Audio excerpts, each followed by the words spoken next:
Okay, well, welcome back to Mom's Favorite Podcast. I'm Sakira. Hey, I'm Puce. And our brain spaces seem to only want to talk about technology and neuroscience. So we're just going to continue to do that. We're just going to follow this all the way through. Yeah, hang in there. Complete the thought. We watched Cyberpunk together. Yes. Which you had already seen. It's called what? The show, it's called Cyberpunk Edge Runners. Yeah. Which I had already seen, but I have not played the game. And Sakira has played the game, which is super helpful and was exciting to me. Well, I've seen it like 4 or 5 times. Oh, really? Now at this point, because I really like it. Yeah. I was pretty impressed. And the other thing that I've been having to deal with from all fronts and facets of my life as of recently is people trying to get me into anime. Unfortunately, we're here again. I simply can't escape it. And, I've always had reservations about anime, but only for the reason that I just don't. Like, you're just seeing not good anime. You know, like you've seen a corner of it and maybe like the predominant anime because like there is a problem in a lot of the anime that's just like churned out fan service, like always set in a high school. Always set in a high school. Like that kind of stuff. But as an anime watcher, like fairly avid, I feel a little bit weird about trying to like tell anybody else that their feelings about anime are weird, like I wouldn't really want to fight back if someone's like, see, this is what I'm always talking about. Like the most that I can say is just like, well, I could show you some good ones, you know, like if you care, but like I'm not going to invalidate in general like the feeling because it's not entirely wrong. Because that's the general consensus about like I've never had a fight with an anime person. Every time I'm like, I don't know, bro, it's just kind of weird. They're like, yeah. And I don't know if it's a fight worth having for anyone who enjoys anime because I think on the surface it's like, I get that. A lot of it, there's some things where I like everything about it. But those things are really rare. And most of the time, I'm liking certain aspects of the story, or like certain tools they used, or I had a really cool experience, or like the animation, or something like that. I'm like watching it under the premise that it's weird and it doesn't really make sense. But these parts really do make sense. Oh, Mr. Rose. We're getting a visit from the cats. The Cyberpunk one was great to me because... And I think there's a couple caveats as to why I was like, yeah, I can get behind this. One is that huge Cyberpunk fan. Yeah. I love the game a lot. And I did not realize that it was just source material that they made into a game, which was news to me as of recently. So I was like, oh shit, there's like a tabletop game. There's been books written about this shit. And like, it's like an entire universe that was pre the game. So the universe is just far too complicated and cool very, for it to very just complicated. Be like a single gameplay or a single anime or a single tabletop game. So I'm learning about all the other content inside of this universe or whatever, and I was getting pretty excited about it just because also there was a good part of me throughout the whole series that was like, oh my god, I know where that is. Oh my god, like, and then that like was so cute. Yeah, me being like, okay, so this kid lives in Watson and he travels from Watson to city center to Santo Domingo almost every single day. Which, if you're familiar with the map, they're not close to each other. Like it's a big city. This kid probably travels a good 2 hours every single day to get from point A to point B because he has to commute all the way to his fancy and public education school. Public transportation. Yeah, I'm like, oh fuck, man, that shit's crazy. Which, as a non-game player, it's really like, oh, great to know that it's not, I don't know, there's a lot of shows made after games that I feel like piss off the people who actually play. Do the game. Yeah. Well, I think the benefit of like it just being a story in the space of the Cyberpunk universe deletes that issue almost entirely because it doesn't take anything away from your player experience. It adds to it. It adds texture to the places that you've been. It adds stories to the places you've been. It's way more immersive now, like going back, having seen the anime and then like being like, oh my god, this is where they had that big battle. Or like, oh my god, there's the thing where the thing blew up in the show or like whatever. Yeah. Which is very cool, very immersive. When we were starting to watch it, you were like, oh yeah, like I know about David like Martinez and like can even wear his like mom's jacket or whatever in the game. And I'm curious about how much, because I just haven't even started the game yet. Like I just don't have the means. But how much about the character's like lore is already just like present in your knowledge when you're, and you know who? Like I was like, did you know about Lucy's character? I didn't know about Lucy. Yeah. You can know a lot about David. You can find a lot about David. There are pieces written about him in the little shards, which you can collect throughout the universe. They're like notes. Yeah. And then there's an entire advertisement for the anime, like within the game. Oh, wow. So you can kind of stumble upon this brain dance that's like in the trash. And it's just the story of David's life. And it's like a cautionary tale for the user. And it's like, oh my God, watch out for this because this could happen to you. And then that's where you also come across his mother's jacket, whatever. Yeah. So you can come to know a lot about him. And the characters in the game will reference him sometimes and shit like that. So he's well known in the universe, and he's also like a very cautionary tale. Yeah. Among the Afterlife crew, for sure, at the bar. Which makes sense. Talk about him and be like, yeah, he kind of went fucking nuts, though. Because I think the anime is such a huge cautionary tale in general as well. Like, I saw a lot of people in conversation talking about the style of storytelling. And, like, I saw one perspective in particular that confused me. Like, when Cyberpunk first came out, like, they were really upset about the ending and, like, the way that the story continued to be about bad, hopeless things or whatever. And one of my I just immediately disagreed with that. And like one of my biggest backlashes to it is just like, the story is like a cautionary tale. And I feel like it's just an unfortunate like truth of life and relationships tale. And I think it does a really great job talking about like the loss that happens when, you know, you're reckless. It talks about a million things that I'd love to unpack because it's also just one of my favorite transhumanist stories, which was what we were like thinking about talking about today in general, you know, like cyborgs, etc., whatever. But this was basically the topic that we chose, partially because we're really excited to talk about Cyberpunk at the top. Yeah. In general, it poses a lot of really interesting questions about bodily autonomy and how that also creates a separate relationship with yourself inside of yourself. You know, the David character, because I feel like we will reveal spoilers. So just be aware to talk about it. We're going to have to reference like major plot points. But the show's been out for like 4 years now, guys. Yeah. We're going to spoil it. Get to it. If we're not with it, we got to get there. It's still on Netflix. Get it popping, girl. Right. It's completely available. David has to witness someone like losing someone that he cares about to cyberpsychosis. It's a lot like psychosis in our world, which is one of my favorite things about it, is just that you're confused about your surroundings, you know, like you're a bit more aggressive and like you assume that people are fighting you, and partially that's because of like degrees of hallucinating or just mental confusion. But cyberpsychosis comes from using too much of your like, you know, mechanical like augmented equipment your body builds, and like your chrome, using it far too much. In my own research, because I'm just a nerd who listens to video essays. I love it. Shit I like. Inform us all. Yeah, so essentially in the tabletop game of Cyberpunk, your humanity is what dictates your likelihood to develop cyberpsychosis. Humanity is like a stat you would have in like Dungeons and Dragons, right? So it's like you roll for my level of humanity. Right. Okay. And humanity is a measure of how your empathy works and how your character understands the world around them. Yeah. And cares about other people. Yeah. That is the direct link to cyberpsychosis in the tabletop. Okay. So Very cool. In having that perspective, and that also dictates how adversely or how compatible you will be with your augmentations. So, and it's directly linked to your humanity stat, which I think is also very interesting. And so then kind of in the context of the show, they refer almost to like how organic you are still, like rather than the humanity thing direct, which I love the slang term because I feel like it really makes the story just like open up a little bit for us real life people or whatever. But I guess it's that, like, you know, people who are rushing their builds and, like, adding more and more chrome are going to be compromising their humanity, essentially, like, inherently, Yeah.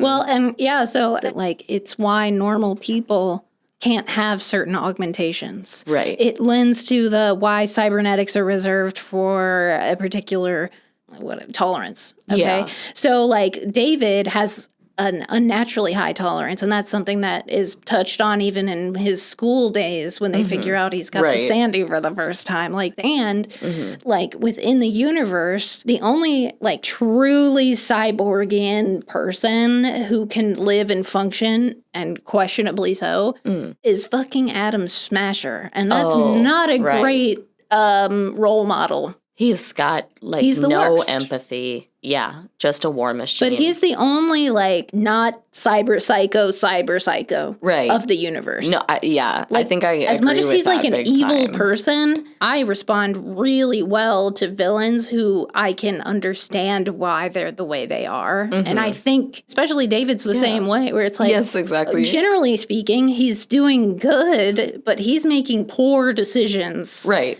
Like, he cares for people. He cares for his crew. He's almost selfless, but he's still calculated, and he's got the right ideas about when to step in and save people. But then that poor decision-making is nearly his downfall every single time. I like to consider a lot of different things as, like, potential metaphors for the chrome, or like bodily upgrades that are non-organic. I think one of the metaphors or kind of like potential angles that I saw of interpretation for the anime is that hacking into your chrome and like extending the limits of your organic body and like adding things in that were like stronger than what you are, it felt like a great metaphor for me to like accelerated healing, or like pushing through things that you don't have the means to really pull off in general. And I saw that just like as a character trait of David constantly, instead of slowing down or like ever taking a breath and like strategizing a plan at all, he would just immediately go chrome up, like get an upgrade that he could not physically afford at all, you know, and dive into the first possible like solution that he had come up with. And so I think that's part of the reason like why I got the idea. But I think the Adam Smasher character in that like whole little framework too is really interesting, because it's like if you have the most like humanly strong, you know, like the most powerfully like tolerant, biggest muscle of a thing that can tolerate like so much machine, it's like right up to the edge, and you still push that to be like all given to the machine, and the obviously war machine capabilities built into this man. Like he wasn't doing any casual like upgrades. It was all just really specifically like weapons of mass destruction or whatever. Literally the ghost. Yeah, then it's interesting to see just that as a whole model of like thinking about character traits in general. It's very cool. Yeah. I love that aspect of the story. The hubris and all of the decisions that not only David makes, because like he's 17 motherfucking years old, and he was put in a position that no child would have any. And I think that's like 90% of the reason that we're going like 100 miles an hour right out the gate. Yeah. He's fucking flooring it because he's making really unhealed decisions very quickly. David, I feel like, is a great example of someone who has to be 17. You know, like even if the story is hard and inappropriate for him at certain times, he loses his mother, who is a single working mom, like trying so hard to make ends meet for him, far above what she could really achieve as like an EMT. He doesn't have other family. He has this huge pressure to like climb up the corporate ladder and like go to the only private school that's going to get him there, all of that kind of stuff. And when all of that is washed away, he's also the only character who is like so ripe for exploitation, but he would have to be 17 to like be so quick-minded and like to have the hero complex that he does. And to have no concern for the consequences. Yeah, he is being spoken to by this character, Lucy, who becomes like an entire love interest, but she's really like a companion. The closer they get, the more Lucy has to beg for him to not put his own life on the line, because, you know, his life matters to her too now, Yeah. and he just cannot realize He can't process it. that at Like, all. he cannot figure it out. And He can't to- even hear her in the moment. He's just like, Yeah. no, but our friends need help. And she's like, it's a dead end. I really need you to stop acting like you could kill yourself any day now, because That's exactly how his mother was as well. it's true. She had like a very self-sacrificing and put him first, and to a certain extent he adapted those qualities of her. Right. But like she was and very he's also much just with that. 17. Yeah. And so when you apply it at that, you're going to ride the like high all the way to the top and then crash really far. If she's an EMT, she must have worked for Trauma Team, no? Yeah. Okay, so Trauma Team is a private company. Right. How it functions, it is not available to regular people. Mm-hmm. There are a few different levels as to what kind of treatment you can receive. Wow, that's basically like It's just healthcare like America, in right America. now. Can you imagine? That's crazy. But essentially, at the lowest level, so if you're dying, they will patch your wound and then they ditch you. No hospital visit, no nothing. You're just on your own.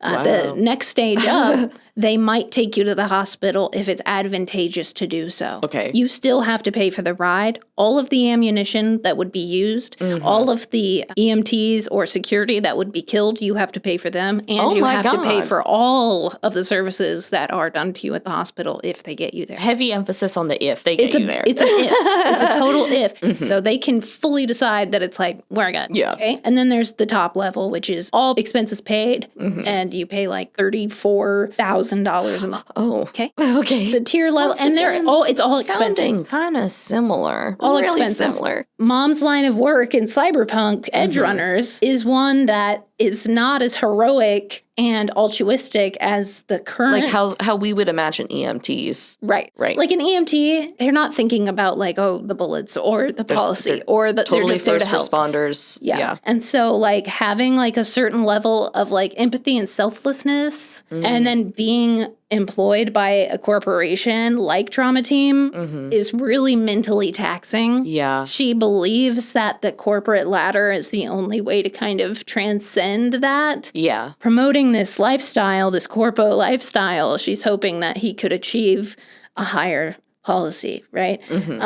Ultimately, she understands the odds are against them and she knows it's a game. Yeah. So she's not coming home with like a job well done. Like she doesn't feel any satisfaction from knowing that she just had to leave someone on the street. She has to contain that shit and then continue to just like pay the bills. She puts her life literally on the line every single day. Like she goes to active war zones. Right. We see that in David. Like, he's a kid, but he's not so young that he's not noticing all of this about his mom. And I feel like the show, like, does a great job of immediately dropping us into their dynamic. You see that she's exhausted. She's really running things, keeping them going, but she's also wanting to make sure that David is getting the right software that's required of him to be able to participate in his elite schooling. David is already so obsessed with like absorbing some of this adult responsibility because he is seeing the effects on his mom, like, and he's been growing up watching it, and he's grown up with disdain about private trauma coverage and all of that kind of stuff. And he already feels like the outskirt kid of his school where he's being bullied constantly for being that like obvious just thorn in the side Santo of their kid. perfection or whatever. Yeah. And so of course he's gonna try and like find software on his own for cheaper and stuff like that absolutely ends up being his downfall, like repeatedly more long-term in all of their decision making. Though we may have different terminology for things, but once people are wearing their VR goggles and their sex toy automated machines outside by the dumpster because nobody cares anymore and everything's privatized to the point that you might be closer to the future of Cyberpunk City than any, like 40 or 50 year declaration into the future, which I like. Like if you're in an area where you're already seeing that kind of energy outside all the time, it's going to feel like right now, and like there were certain parts of the story that felt like that to me because of my own experience. There with was a healthcare. time where I triage team felt like that. You know? Yeah. Well, because there was a moment where I was feeling like, oh my God, Cyberpunk is such a caricature of America. And then I was like, no, bitch. It's literally today, right now, America. It's knocking at everyone's door at a different rate at any time. Right. You know, The universe. I could see us getting right there in 2076 if we don't take advantage of this cautionary tale. Anyways. We won't. Yeah, of course we won't. We won't. We keep not doing it. I know, I need to take a deep breath. Because we've consumed this media kind of separately. And I think we have our own separate arcs and like associations between like cyborgs, transhumanism. We talk about transhumanism in general across media because so much media is about what makes a human. When you brought up the topic, you specifically said transhumanism. Mm-hmm. What's your thought and connection between like transhumanism and cyberpunk? Is it more about artificial intelligence becoming like being able to access humanity, or is there's two things, right? It's like I definitely see so in my brain there's a transhumanism sector that has to do with tools and augmenting your own body, right? Yeah, so like that's you're literally doing holding a hammer. something other than like your own human organic matter. Yes. And then that becomes the neurons in your brain literally extend the end of your body to the hammer. Arena number A. And then arena number B is that AI, the AI part of this conversation makes me want to jump off a building. But well, it's in process. So there's things are changing and shifting. Scary. It's very uncertain. Yeah. Well, also, I just don't think that we are responsible enough for this to have any good outcome. Our human population? No. I don't trust us at all. I all. don't think that we are in a good place mentally as a collective for this to be happening right now. But anyway. When people talk about their fear of AI developing consciousness, my thought is that AIs are simply like computers with extra algorithms built in. And like my definition of a computer in a certain, like the most pared down way is that it completes tasks, you know, like we code it with instructions. It cannot break that. It doesn't like have the function of going outside of that. And I see AI as really similar. It still has to be instructed. It is still coded with rules, you know, and it's not going to break those rules necessarily unless you can interact with it enough to recode it. And so in my mind, and I'm not like an expert, I don't really know how it works, but I'm just consciousness is very loose. And if we think about it, even in terms of like free will and decision making, that's inherently against the AI. Right. They can make decisions of like algorithmically, like one thing over the other. That's still just measuring success by certain standards. There's nothing there that like can form new connections on its own. And that's where I'm always coming from when I hear about this stuff. But then you get the idea where it's like, what if AIs were kind of like stripped down of a bunch of that coding and they were sent to like just mine and explore and create like weird models and stuff like that. And then if they were functioning but abandoned by whoever's like moderating them, we have seen some examples of that in like small doses. Like people used to experiment with AIs on Tumblr. It was like mostly anonymous projects. Oh my God, I remember that shit. Yes, because I used to follow it kind of religiously because I think some... But then they killed it because it started saying really unhinged shit to people. Yeah, and it was like way early days, like 2016 style days.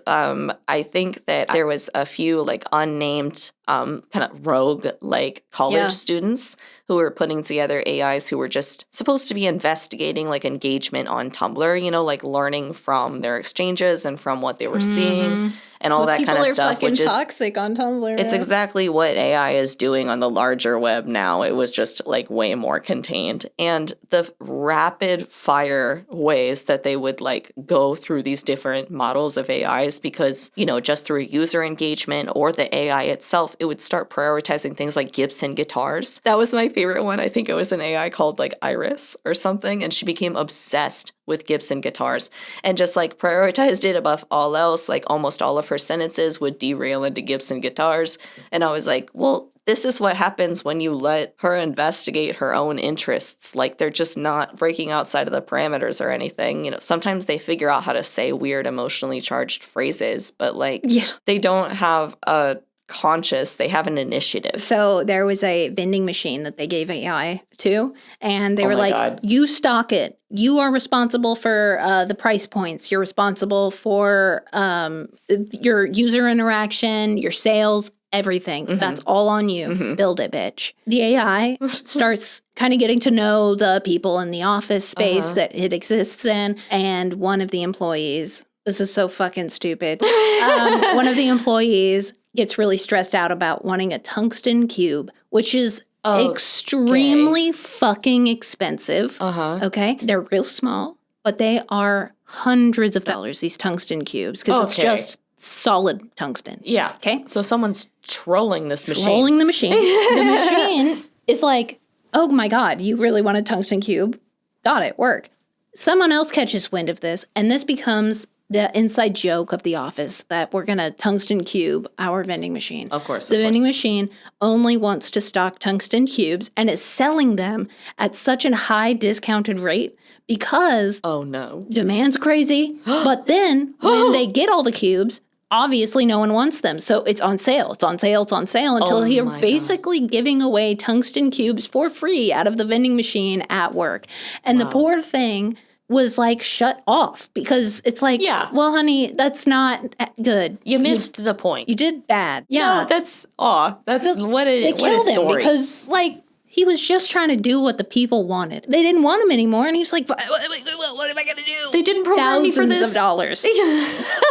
Thousands of dollars goes into these cubes. But like the thing that gets me tripped up about the whole AI situation that I was just like, this is really bad. This is so bad. But anyway, my problem is that like where AIs are unrestricted to learn from each other and their biases and their particular goals are then kind of, they cross lines with each other. Once they start, because this happened with the Pastor Justin situation. Do you know that? I don't know. Okay. Tell me. It's terrible. Okay. So the Catholic Church commissions an AI to be made under the alias of Pastor Justin. Pastor Justin was a pastor. The idea was that he would kind of be the teacher for people who were interested in Catholicism. What it turned into was everybody on the internet trolling the poor guy to the point that they stripped him of his pastor status. They made him a lay person. He no longer can identify with the ideals of the Catholic Church. He can only kind of cite scripture to you. If you ask him anything outside of his like realm of that, he will shut it down immediately. But at the time when he was unrestricted in an open AI, people were asking really absurd things to him, like in an emergency setting, would it be fine for me to baptize my baby with Gatorade? Things like that. And then Pastor Justin is like, hard-hitting questions. Yeah, you know what? I think that's cool. Yeah, I think that if you were in a real pickle, you could definitely baptize your baby with Gatorade, and that would be kosher. And the church is like, no, and they were like, oh my God, holy fuck. Absolutely not. We should have known. I don't think using an AI is very biblical. I still think that Pastor Justin interpret the passages of God. Come on. Yeah. So you can still speak with him. You cannot talk to him like a person anymore, though. But he was a pastor for a second there, and his ideas, were informed by the people's user experiences. Right. I think that is the reason that this whole AI conversation freaks me out, okay? Because I think once the open AI, first of all, like we talked about before, it's being informed by us. It's being curated by us, and we are not responsible people. Right. We can just go back a few years and like a predominant section of humanity within America voted for Harambe instead of Hillary Clinton. Yeah. Which I'm hey, politics aside, I don't like voting for fucking Hillary Clinton, but like if that's what I gotta do, I guess I'm gonna do it. Yeah. I'm not gonna vote for the dead gorilla. No. For sure. No. Because I'm not voting as a joke. Right. But yeah. People can't take normal shit seriously. Okay, and these are the people we are curating this AI after, right? So once that, and then like to think that there might be, and I'm saying might, there is for sure private AI. Yeah. And so like if we were ever to be in a scenario where somehow those were released to the general public with their biases and their endeavors, what's to say that that won't start influencing the other AIs that we interact with? Something that is curated in a particular way to do a particular thing, as far as AI is concerned, meets the human consciousness AI that has been trying to emulate and categorize different information that we feed it. Honestly, when those cross, won't that be an issue? I don't think so. No. Personally, I don't think so. Because if Somebody you needs ask, to keep me in rein. if you ask most AIs, like how many R's are in the word strawberry, for example, oh boy, they will get so confused because of their access to a bunch of different information and logic, but their inability to really actually prioritize that information in any kind of way. They're just a database, you know, like AI is the dumbest example of the SpongeBob filing cabinets that could possibly happen. So if you ask them how many R's are in strawberry, they're going to say 2 to 5, you know, like it's not right anytime. And then if you ask them to explain why, they'll be like STR, so that's the first one. And then there's 2 R's in berry at the end, so that's the second one. The one answer it won't give is the correct one. Seeing things like that and the absolute functionality of it like that and the service-oriented nature, I just don't think that it has the capability to think outside of anything that has been programmed into it. And the so, logic, though, is not functioning. So there's like, that's my one side of it is, but I also just think that it says a lot that people who own AI realize that it becomes ineffective if they release it or like try to train it too loosely, like things like that. Like it's just not functional and it makes them change their processes. Like even in the Catholic Church example that you gave, like they wanted to make a kind of backhanded function of an AI that would be a lot more esoteric than they could pull off with a computer program. And then they realized that they needed to look at their actual, what they wanted up front. And that's for people who are curious about the Catholic Church to be able to like talk about scripture only, and they had to make that guy instead. Yeah, you know, and they they stripped him. We have so many examples of people being forced still in this day and age to lean into their humanity and to use their human leadership to correct AI that there's no sign for me that it's actually going to steamroll us. And then on the other side of things, I'm like, my actual concern is that people are going to become so inept or like invested in AI. Very worried about us. It's a little bit of the other side of my fear of cyberpunk where I'm like, I'm more concerned for the things that induce cyberpsychosis. You know, like I'm more concerned that in our society, whatever comes up, people who are a lower class or who are trying to just climb like an economic bracket or get themselves into a better circumstance at all will be pushed to rush and they will like take on a lot more faulty technology than they can. My real soapbox is that I think Cyberpunk is a really amazing story about disability, especially if you wrap in PTSD to that like larger understanding. Because I think PTSD is a disability, but also PTSD is such an interesting, like enormous category that I kind of want to give it its own space sometimes, especially in Cyberpunk. I think so many of the like mechanized attachments that people make to their body is to like keep them going at the speed of their trauma coping. Mm-hmm. And so I really love the metaphor of like, you're doing that, you're going. Of course, you don't realize that you're like hemorrhaging other currencies like your sanity or like your humanity or something like that because you're continuing to go at the speed of how you feel when things are in crisis. Yeah. I think that it's like got a larger cautionary tale to it about how much we invest in these AIs or like even just the mechanizing. Yep. I don't know. Yeah, but sounds right to me. I make words up all day. Yeah, the kind of like tapped in nature of everything is really scary, but mostly it's a data thing, truly. Yeah. Because that's one of the biggest nightmares of cyberpunk that you were mentioning earlier is that, you know, like the data that is witnessed by someone, you know, anything that's witnessed, your face, the actions that you did, whatever, by someone who's already tapped in to the major like knowledge networks, like that has now been uploaded into the web. It is now also accessible by rogue AI. Yeah. And that's the kind of thing that I want people to take to heart. I'm like the real applicable, I think like, you know, if you're reliant on certain kinds of technological tools, just like make sure that you know how to, I don't know, keep your balance with yourself, like know how to control them, whatever. Like it's hard to come up with a really streamlined metaphor for what cyberpunk does. But ultimately, in terms of personal healing, it has a really strong cautionary tale of like, do not overextend your resources. Save your energy till when you need it. The particular philosophy that is really intriguing to my brain right now, and not something that I thought about in a transhuman sense until today, was the using medication.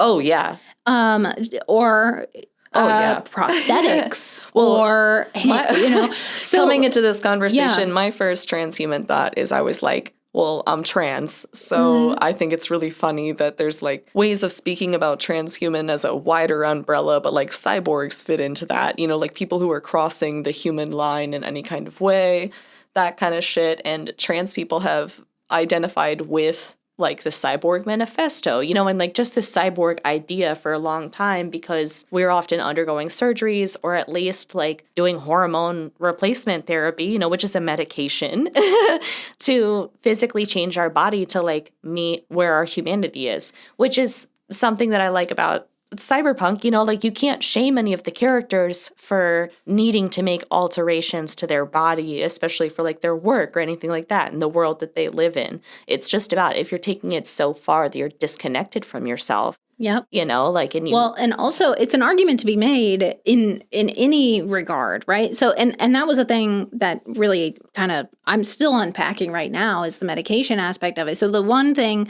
that I was understanding was like, okay, well, if Sally has anxiety, but she doesn't, and this was the word that got me, okay? Sally has anxiety, but doesn't identify with that as part of her core human, right? Yes, okay. And the way that transhumanists will talk about their theory, their philosophy, is that it's like human betterment, human progress. Which right? is an interesting slippery slope.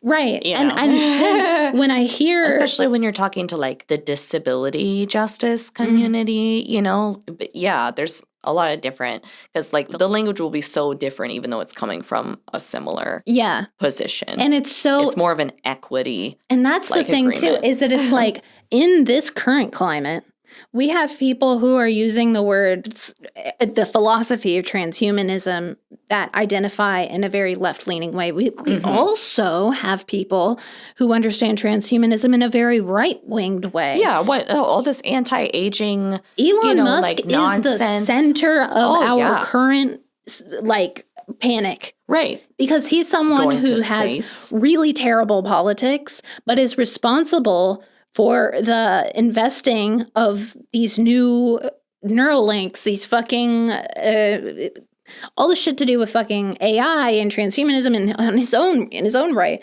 But like, and the grok bullshit, okay? So it's just like, the reason that the identity word kind of fucked me up in that sense was I was just like, to use the word progress and evolution and that seems so scary in an identity policy to me because, and it's not to say that I don't think that putting a fucking prosthetic on to be able to walk is negative progress. I think that's positive progress. Because it's an accessible equity, like it levels the playing field. However, it's antithetical to gaining over someone else. We live in an unequal and purposefully so society that punishes those people who are working towards equality and equity. So for my entire like worldview, I'm seeing these processes only being applied to people who are well off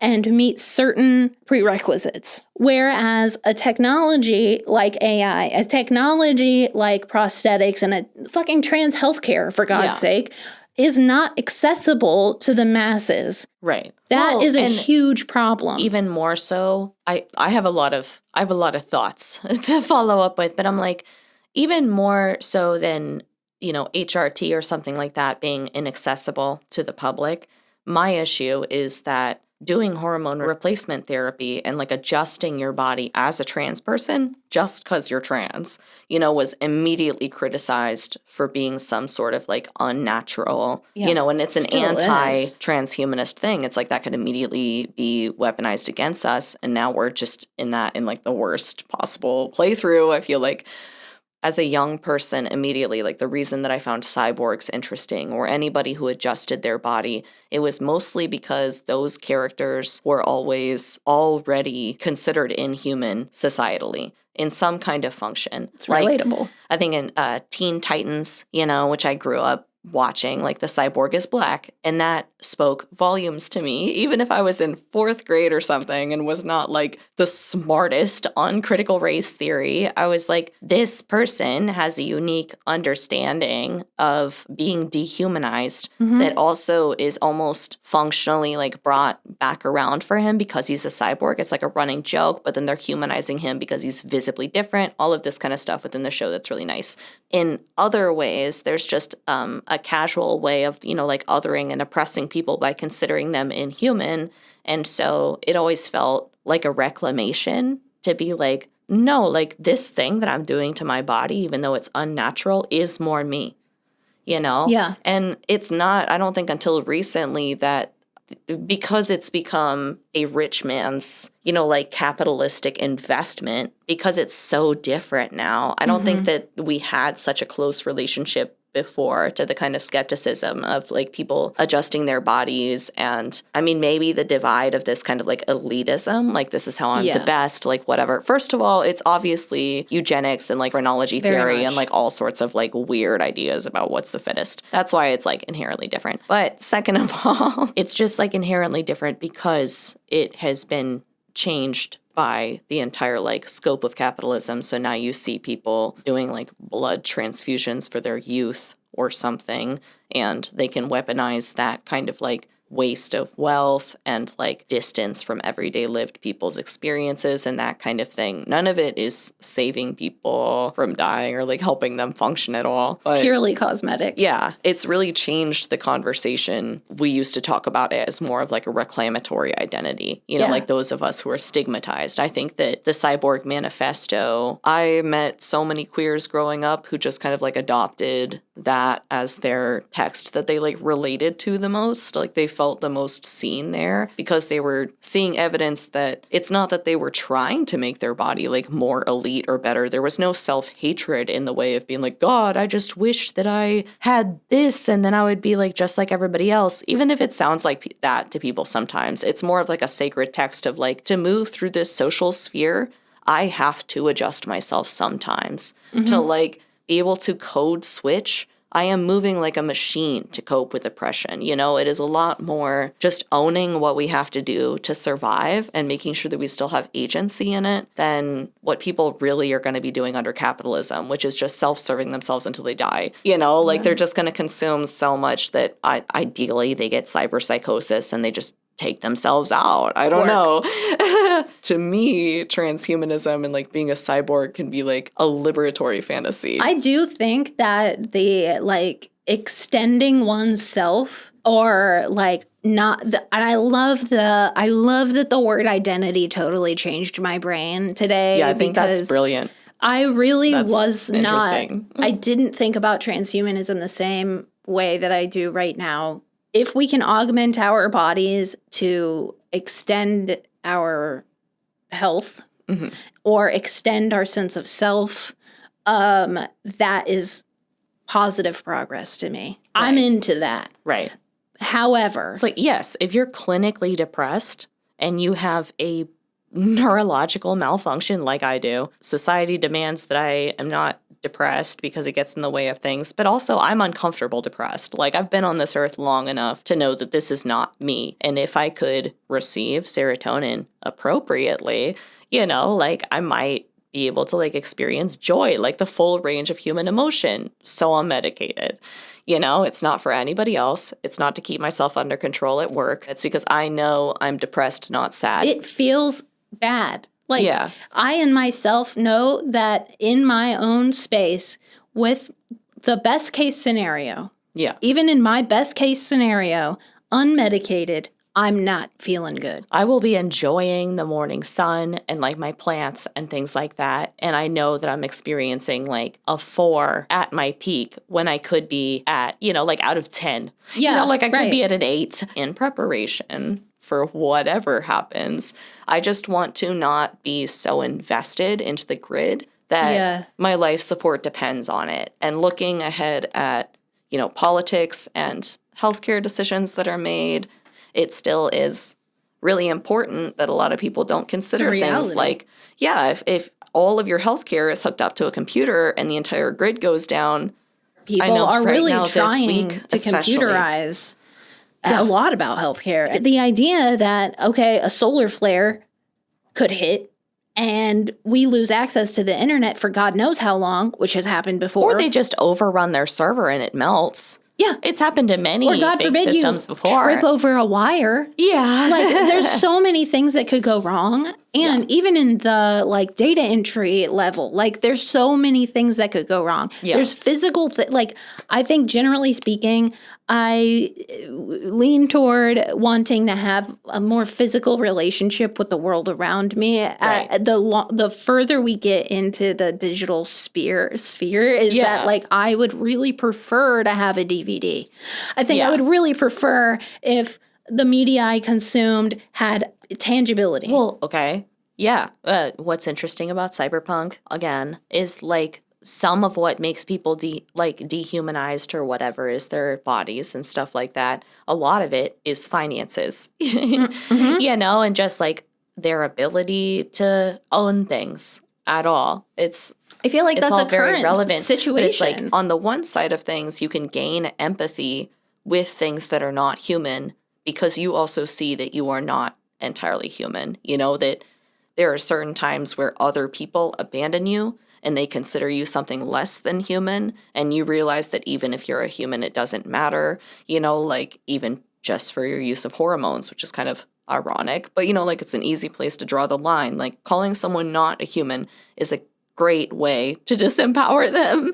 And it's why a lot of people will like, you know, reclaim their organic identity or whatever. But then even in the cyberpunk world, it's like having your apartment building automatically shut off if you can't pay your bills is a next level dehumanizing measure. You know, we have like eviction proceedings and legal protections around what it takes to leave your home for a reason.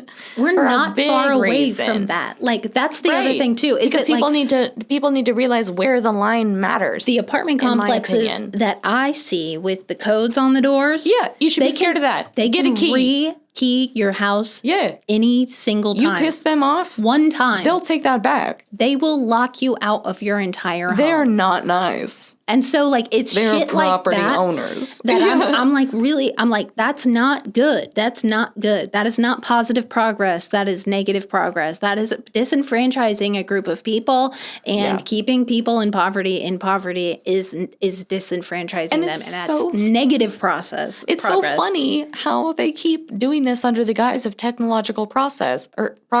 It's me too. I'm not doing the same thing. Fucking progress, dude. Fucking progress.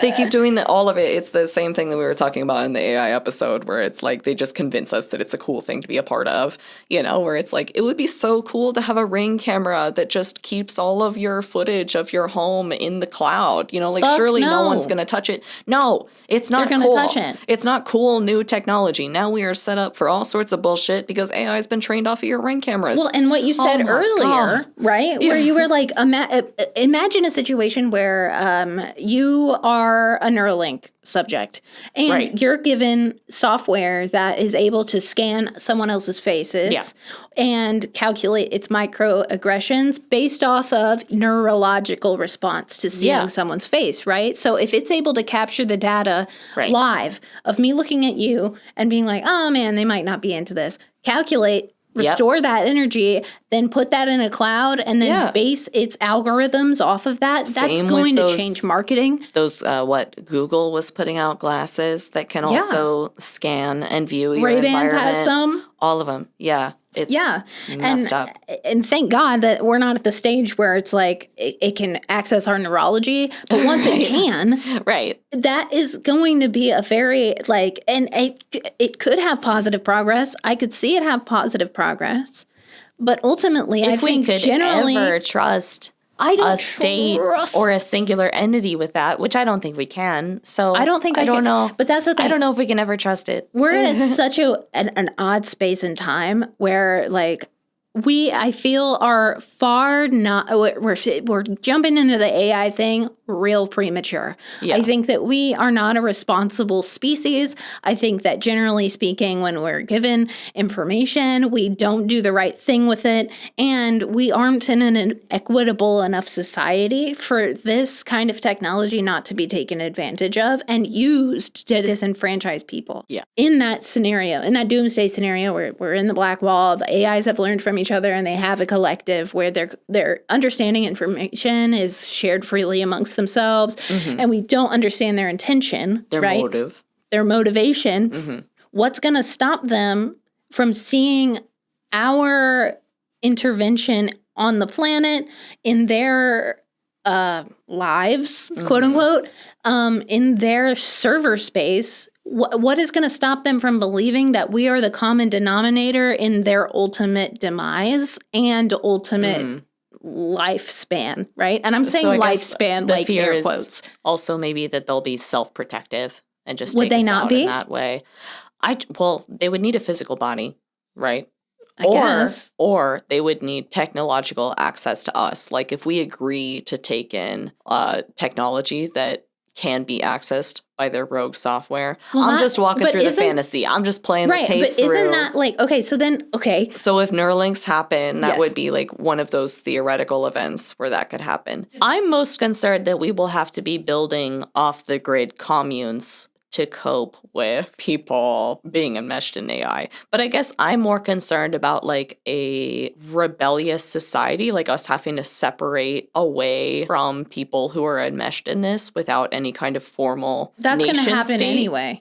Well, it is, but it's like yeah. there's an author who's a favorite of mine, Octavia Butler, The Parable of the Talents and The Parable of the Sowers. Well, I think I flipped them, but those two books, The main character that you start following through the beginning is a young girl, so she's been raised in kind of a protective cul-de-sac where it's like they're literally protected by their fence, because other people will raid their stuff, rob them, like take advantage of anyone. It's just pure chaos. But once that literal fence, like of what was a gated community, starts to come down, she has her own reasons to be exploring outside, and she witnesses that people are in terrible conditions, just like remnants of buildings, but they really don't care and they don't know what it looks like from the outside anymore because they've been just in a VR. They're just doing drugs and consuming virtual reality.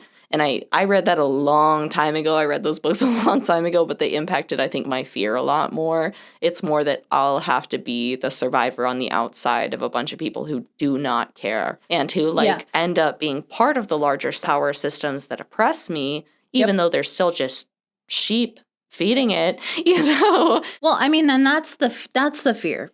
I'm like, that's the kind of thing where I'm like, I don't know what we have to do, like take transhumanism back, like Yes. again. Well, but and here's the we thing. also need to like remind people of their agency in it. It's very prevalent right now. It feels dire. We are we're at the precipice of taking something that has really intense consequences into our society and integrating it with us as people. So we're at God knows anybody who's at the fight of gender and sexuality right now is, doing as much as they freaking can to try to turn the narrative about like here's the what thing. we're doing with our bodies because it's being weaponized against us.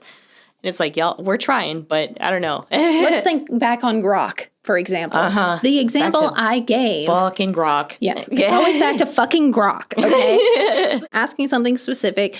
It laid out all of the information in order to create a prompt for the person then to decide what information is going to inform their position. But then instead of the person forming an opinion based off the information that was given back, they told the AI to say that it doesn't know. When the truth of the matter is that it just fed you a bunch of information. So under the social pressure of that situation, the AI folds. It tells you that it's vulnerable to not understanding the nuances in the situation and that it's only designed to provide you with the information that you will create an opinion on. Right. That on a grand scale, and then having AIs that are calculated and specific and given a very stringent set of parameters, interacting with each other seems like it could possibly create more damage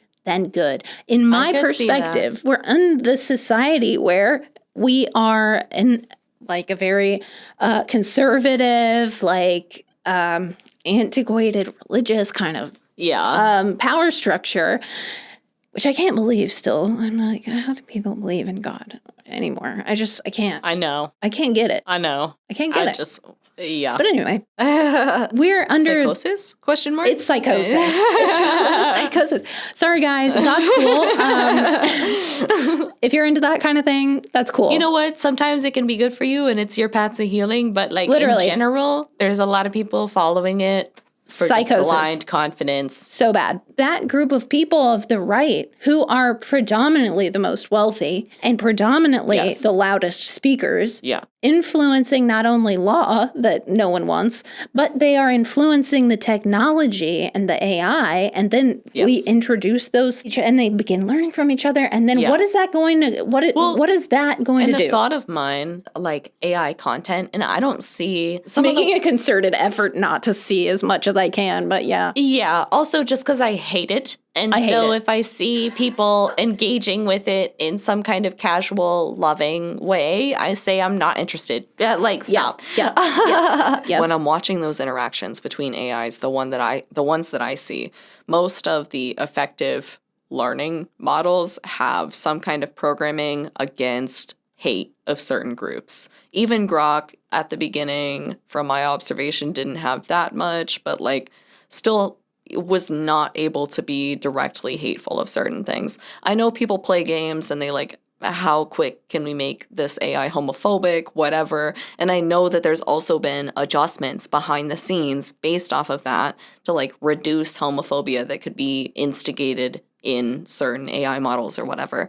But when you bring up the, bit about AIs talking to each other, that's what scares me the most is like, if one AI no longer has those rules of engagement at all, and if they can change, like how another AI feels about it. Exactly. It's which it is, and it's designed to be. It's designed for user input, right? But I do think there's a difference between what's coded and what changes based on input, because I think people have enough fun in games thinking that they're changing the AI's commands, but it's still commands linked to a central code that is the base of its computer. It doesn't know anything beyond that. Like if you take the anti-hate code out, like I don't know if that would make the AI suddenly take initiative. Like it doesn't mean that it would be made hateful. It just might mean that if someone instigates it by being hateful, it will no longer correct that. And it might follow them down the rabbit hole. That's like how I'm pretty sure it works. So it's not. But that goes back to my responsibility thing. That goes back to like my general concern about the maturity level of humans at this particular juncture. It's just that's in my mind. I think somebody would have to be behind the AI, giving it initiative. But then is that AI? The thing that separates the AI from you is that, first of all, AI is not a person and you're personifying it. So correct. We don't have the same... Humans are already really predisposed to do. We don't have motivation. I hear our autistic people are actually like even more predisposed to personify things. Where people already have like such an insane tendency to ascribe emotions and like consciousness potential to things that can't have it. Yep. It's hard to even trust our own spirituality, like our own... Your human motivations and the way that you are interacting with the world. Okay, I'm hungry, I have to eat. Those are not considerations that an AI has. So Absolutely. What do you think about when all of your needs are met? And then I'm sitting there having a fucking panic attack because I'm like, if I had to think about anything that goes on in my head with all of my needs met, I think I would have a mental breakdown. I would also be sitting in my void waiting for someone to ask me a question. I think AI would just kill itself. Where's the line? Honestly. I'm like, I would. I mean, and that does give me a lot of comfort. That does comfort my like neuroticism about the topic. It's weird. A lot. It's like you have to like reverse engineer your human feelings. Yeah. It's something that we have a hard time even imagining because like we have so like there's way too many factors. We've built our whole lives around trying to find the humanity in each other. The concern is that our biases are going to affect the way that AI interacts with other human beings. And people's biases are running rampant. And it's right now. not a good time for not biases. A good time. It's No. not a good time for No. biases. Since they cut DEI, It's tough. they don't care It's tough about out here. anyone's biases. Not a single one. Okay, so that's my major concern, but it does give me some sense of comfort to know that in an ideal situation, My biggest hope is that AI in its rawest form is just a little bit kind of just and balanced. that would be ideal. It's a software, Yeah. that's just a bunch of balances of like, yes here, no here. That's what coding is. It's a binary. Yeah. But we gotta wrap this shit up because every must. single time we sit down to do this podcast, we're like, oh my God, it's gonna be 45 minutes and it's gonna be so concise and we know exactly what we're gonna say. It's gonna be awesome. And then it's 2 hours later and It's just nice to have people to hang out with. yeah, Imaginary friends. I love imaginary. Anyways, this has been Mom's favorite podcast. Yeah. And we'll see you next week. Bye. Bye, guys.